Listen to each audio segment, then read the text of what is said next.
Alright, let's turn this baby on.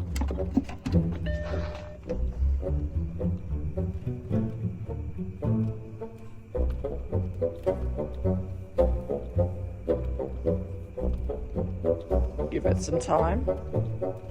I haven't plugged in the keyboard, but it should still be.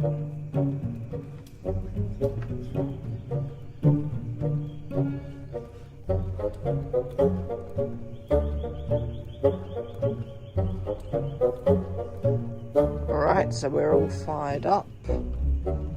So we should see a floppy disk detection. Don't know how that plugged in. And to turn it off, just go to the back and turn off the switch. There you go.